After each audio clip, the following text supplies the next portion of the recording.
Hello friends, welcome back to my channel. This is Muskan Narangwani और हम लोग पढ़ रहे थे class 10 CBSE chapter number 6 which is life processes. तो अब तक के वीडियोस में हम लोगों ने जो कवर किया वो था इंट्रोडक्टरी पार्ट, जिसमें हमने सभी लाइफ प्रोसेस के बारे में थोड़ा थोड़ा जाना। फिर उसके बाद हम लोगों ने बात की the first process which is nutrition, जिसमें हमने कवर किया ऑटोट्रॉफिक न्यूट्रिशन। और लास्ट वीडियो में हम लोगों ने बात की अबाउट हेटरोट्रॉफिक न्यूट्रिशन। अब हेटरोट्रॉफिक न्यूट्रिशन का ही हम लोग सबसे इम्पोर्टेंट पार्ट पढ़ने जा रहे हैं which is nutrition in human beings. तो आइए जानते हैं ये क्या होता है। तो अब हम बात करते हैं न्यूट्रिशन इन ह्यूमन बींग्स के बारे में। तो ह्यूमन बींग्स में क्या होता है, इट्स वेरी इंपॉर्टेंट टर्म जिसे कहते हैं एलिमेंट्री कैनाल।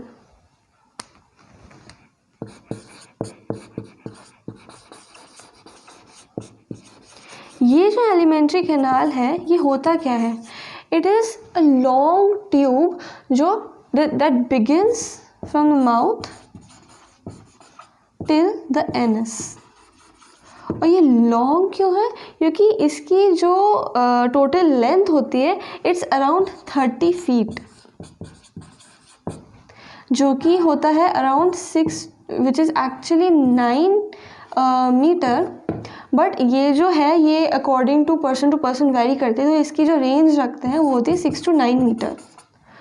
तो अब आप कहेंगे कि इतने लंबे तो हम नहीं होते, तो ये इतनी बड़ी एलिमेंट्री कैनाल हमारे अंदर कैसे होती है।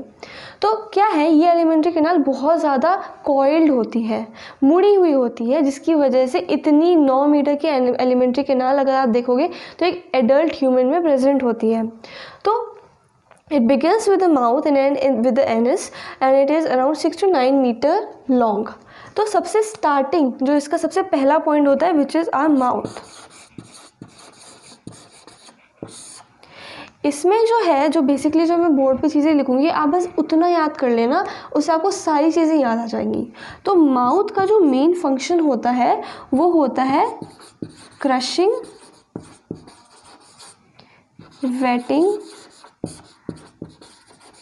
Of food. क्रशिंग मतलब हम लोग जो है अलग अलग साइज़ का अलग अलग मॉलिक्यूल से बना हुआ फूड खाते हैं, तो उसको क्रश करने की ज़रूरत होती है, उसे छोटा करने की ज़रूरत होती है, उसका जो बड़ा सा साइज़ है उसको कम करने की ज़रूरत होती है। तो क्रशिंग यहाँ पर आ गया। इसमें कौन हेल्प करता है, हमारे टीथ। अब हमारे अंदर जितने भी ऑर्गन्स वगैरह होते हैं, जब हम माउथ ही देख ले तो सब बहुत सॉफ्ट होते हैं, तो फूड की वजह से उनको कुछ नुकसान ना पहुंचे, इसलिए वेटिंग करना बहुत ज़रूरी है। उसकी वजह से जो फूड होता है वो सॉफ्ट हो जाता है। तो ये काम कैसे होता है, ये करता है हमारा सलाइवा। ओके तो जब हम कहते हैं ना खाने को देख के मुंह में पानी आ जाता है, तो वो पानी एक्चुअली सलाइवा होता है। अब एक और इम्पॉर्टेंट बात कि ये जो फूड है इसको सिर्फ क्रश करना ही इम्पॉर्टेंट नहीं होता है, इसके छोटे छोटे मॉलिक्यूल्स को भी ब्रेक करना होता है, क्योंकि इवेंचुअली हमको उसे न्यूट्रिशन अपटेक करना है। तो न्यूट्रिशन को पाने के लिए हमें उसके ऊपर बहुत सारे एंजाइम्स का एक्ट कराना पड़ता है। तो अगर जितने ज़्यादा छोटे छोटे मॉलिक्यूल्स होंगे उतना ज़्यादा इफेक्टिवली जो है एंजाइम्स काम करते हैं। तो इसी सलाइवा में जो प्रेजेंट होता है एक एंजाइम जिसे हम कहते हैं सलाइवरी अमाइलेज।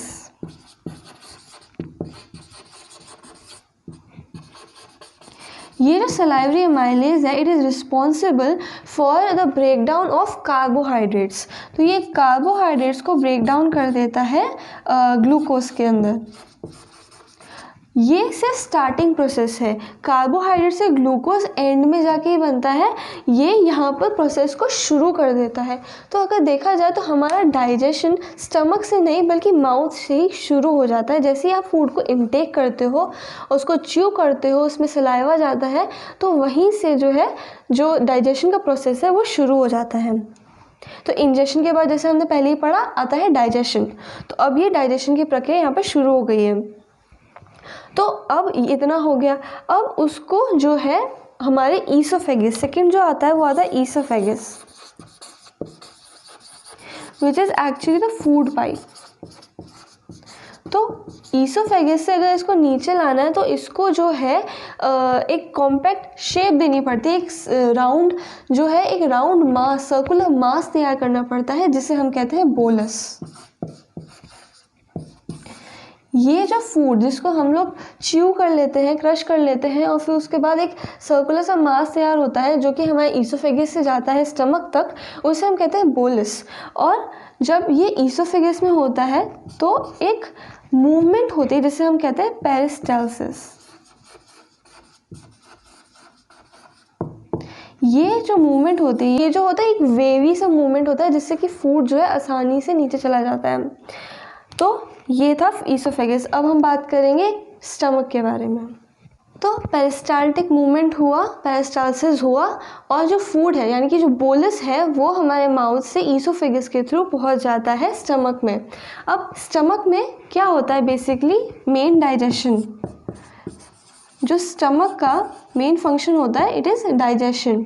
तो स्टमक जो है वो 3 चीज़ें सिक्रीट करता है। सबसे पहले तो स्टमक के अंदर होते हैं गैस्ट्रिक ग्लैंड्स। ये जो गैस्ट्रिक ग्लैंड है ये बहुत से जूसेस प्रोड्यूस करते हैं जो डाइजेशन में हेल्प करते हैं। तो ये सिक्रीट करते हैं गैस्ट्रिक जूसेस, जो कि होता है, जिसका नाम होता है पैप्सिन। पैप्सिन जो होता है, जैसे P for pepsin, P for protein. तो ये जो पैप्सिन है ये प्रोटीन को ब्रेक डाउन करने में हेल्प करता है। ये बेसिकली प्रोटीन का डाइजेशन करता है। उसके अलावा जो दूसरी चीज़ रिलीज होती है which is HCl, hydrochloric acid. ये किस लिए होता है, क्या है कि ये जो गैस्ट्रिक जूसेस हैं, ये जितने भी डाइजेस्टिव एंजाइम होते हैं स्टमक में, वो काम कर सकते हैं एक पर्टिकुलर pH में विच इज़ एसिडिक। तो जो pH होता है वो 7 से नीचे होता है, यानी कि एसिडिक नेचर में ही ये जो गैस्ट्रिक जूसेस हैं ये अपना काम कर सकते हैं। तो फिर ये डाइजेशन में क्या होता है, HCl रिलीज होता है जो कि एसिडिक होता है, जिससे कि ये जो एक्टिविटी है पैप्सिन की वो बढ़ा देता है और पैप्सिन अपना काम कर पाता है, यानी कि प्रोटीन का ब्रेकडाउन। अब तीसरी चीज़ क्या होती है विच इज़ म्यूकस। अब क्योंकि ये एसिडिक है तो हमारे जो डाइजेशन, जो हमारा स्टमक है उसकी लाइनिंग पे भी इसका फ़र्क पड़ सकता है। जो एसिड का नेचर होता है, जो कोरोसिव नेचर होता है, उससे हमारा जो स्टमक है उसकी लाइनिंग भी इफ़ेक्ट हो सकती है। तो म्यूकस क्या करता है, उसे प्रोटेक्ट करके रखता है। तो ये 3 चीज़ें जो हैं वो बहुत इंपॉर्टेंट है। गैस्ट्रिक ग्लैंड जो कि गैस्ट्रिक जूसेस निकालते हैं जिसका नाम है पैप्सिन, और पैप्सिन को एक्टिवेट कौन करता है, HCl, और HCl के अलावा क्या निकलता है, म्यूकस, जो कि डाइजेशन के वक्त जो HCl निकलता है उसके एसिडिक नेचर से हमारे स्टमक की लाइनिंग को प्रोटेक्ट करता है। ओके, HCl का एक और बहुत इंपॉर्टेंट रोल होता है जो कि होता है प्रोटेक्शन का। जो हमारा फूड होता है उसमें कुछ ऑर्गेनिज्म या माइक्रो ऑर्गेनिजम्स भी प्रेजेंट हो सकते हैं जो हमारे लिए हार्मफुल हो, जैसे बैक्टीरिया हो गया। तो HCl क्या करता है, उन सबको फिनिश कर देता है, उन सबको किल कर देता है। तो इसीलिए HCl का देखा जाए तो एक प्रोटेक्टिव रोल भी होता है। अब जब स्टमक से जो फूड है वो जाता है स्मॉल इंटेस्टाइन में, तो स्मॉल इंटेस्टाइन में जब ये जाता है तो अब आप देखो कि स्टमक में सारा का सारा काम हो रहा है। तो आप खुद ही सोचोगे कि जब स्टमक में फूड आया तो इसके बाद सीधा जो है हमारा स्मॉल इंटेस्टाइन है, तो सीधा उसके अंदर फूड क्यों नहीं चला जाता है। वो इसीलिए क्योंकि स्टमक को टाइम चाहिए होता है कि वो उस फूड को प्रोसेस करे। तो तब तक जो स्मॉल इंटेस्टाइन और स्टमक के बीच में स्फिंक्टर प्रेजेंट होते हैं, और ये जो है ये उस फूड को जब तक हमारा बॉडी अलाउ नहीं करता स्टमक से स्मॉल इंटेस्टाइन में जाने के लिए, तब तक उसे होल्ड करके रखता है। वो बिल्कुल भी फूड को स्फिंक्टर में जाने को अलाउ नहीं करता। अब हम लोगों ने बात की थी बोलस की, वो फूड जो हमारे माउथ से गया हमारे स्टमक में। अब जब इसकी पूरी प्रोसेसिंग हो जाती है तो बोलस जो है वो कन्वर्ट हो जाता है काइम में।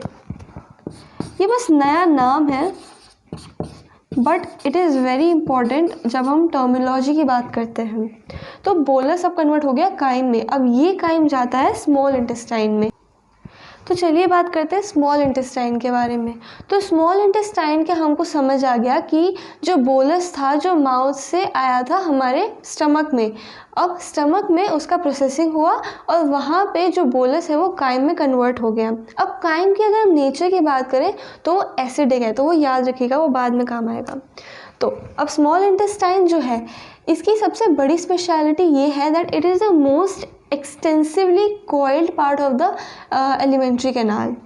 तो ये सबसे ज़्यादा जो है वो कॉइल्ड होता है और इसीलिए इतनी छोटी सी जगह में भी जो हमारा एलिमेंट्री कैनाल है वो इतना बड़ा होता है। तो किस लिए? क्योंकि small intestine is extensively coiled, बहुत ज़्यादा कोइल्ड होता है ये। और वो क्यों? क्योंकि इसमें कंप्लीट डाइजेशन होता है ऑफ कार्बोहाइड्रेट्स, प्रोटीन्स और फैट्स का। अब ये जो स्मॉल इंटेस्टाइन है डिपेंडिंग ऑन द एनिमल और किस टाइप का वो न्यूट्रिशन ले रहा है ये चेंज होती रहती है। फॉर एग्जांपल अगर हमारे पास हर्बीवोर्स, जैसे कि हम काऊ की बात कर रहे थे और हमारे पास लायन है एक कार्निवोर, तो देखा जाए तो हर्बीवोर्स को डाइजेशन में ज़्यादा टाइम लगता है क्योंकि वो सेल्यूलोज को भी जो है वो डाइजेस्ट करते हैं और सेल्यूलोज को डाइजेस्ट करने में बहुत टाइम लगता है। तो इसीलिए जैसे काऊ हो गए, काऊ जैसे जितने भी हर्बीवोर्स होते हैं उनका जो इंटेस्टाइन होता है, जो स्मॉल इंटेस्टाइन होता है वो काफ़ी ज़्यादा कॉइल्ड होता है और ज़्यादा लंबा होता है एज़ कम्पेयर टू कार्निवोर्स, क्योंकि मीट जो है वो कंपैरेटिवली ईजिली डाइजेस्ट हो जाता है। तो अब हमको बात समझ आ गई अबाउट कॉइलिंग की। अब ये जो स्मॉल इंटेस्टाइन है इसमें कंप्लीट डाइजेशन होता है ऑफ कार्बोहाइड्रेट्स, जिसे हम कार्ब्स भी कहते हैं, देन प्रोटीन्स और फैट्स। तो अब ये होता कैसे है?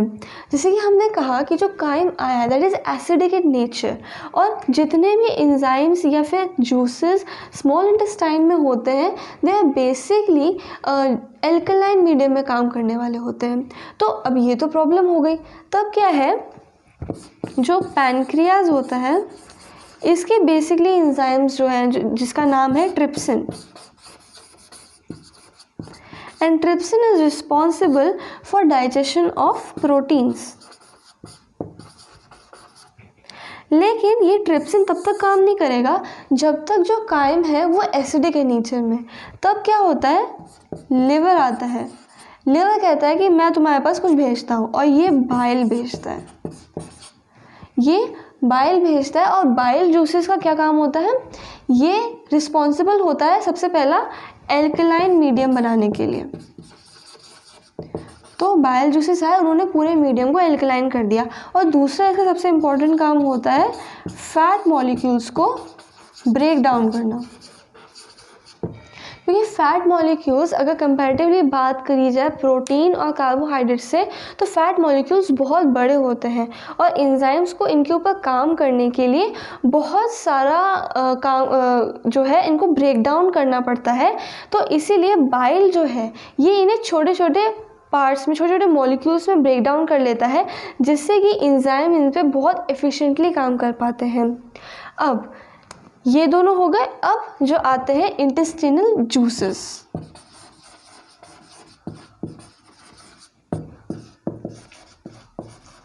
ये जो इंटेस्टाइनल जूसेस होते हैं ये क्या करते हैं, ये अलग अलग तरह के जूसेस होते हैं और सबका अलग अलग रोल होता है।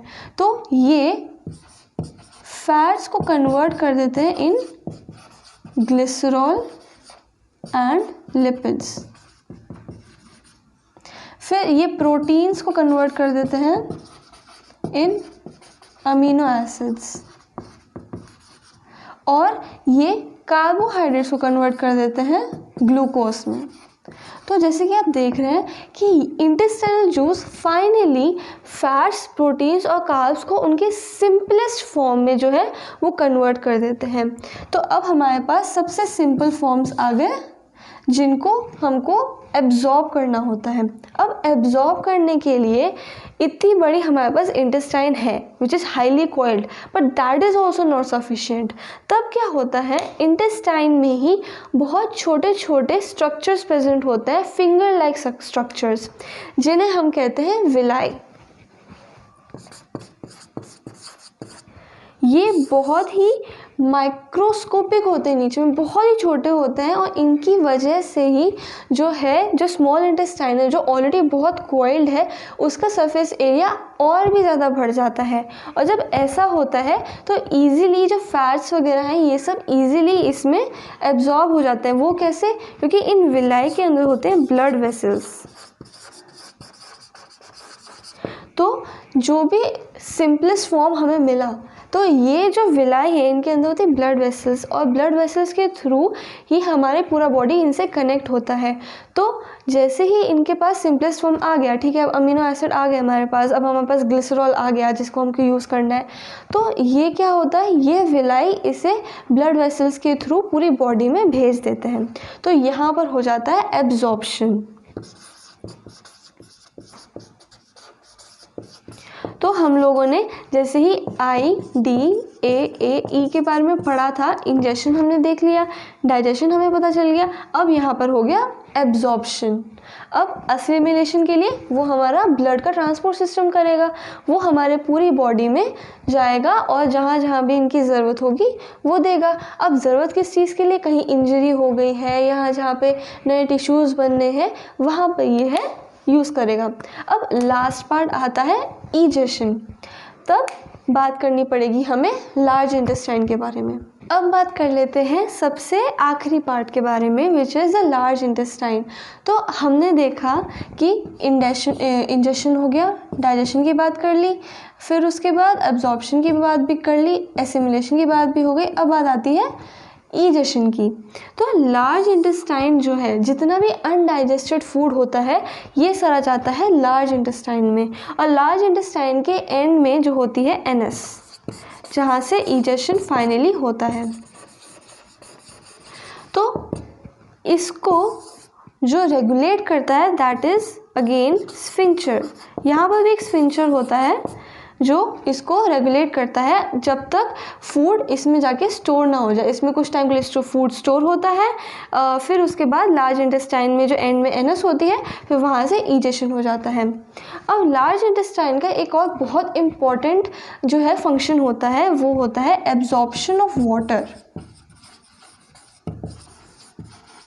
जो भी वाटर होता है, एक्स्ट्रा वाटर होता है, वो सब जो है वो इंटेस्टाइन जो है वो स्टोर कर लेती है। तो इंटेस्टाइन के बेसिकली यही दो फंक्शन होते हैं, first to store the undigested food, और सेकंड होता है to absorb the remaining water.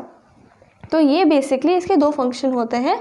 और लार्ज इंटेस्टाइन जो होता है ये काफ़ी छोटा होता है स्मॉल इंटेस्टाइन से, क्योंकि स्मॉल इंटेस्टाइन ऑफ कोर्स सबसे लंबा है।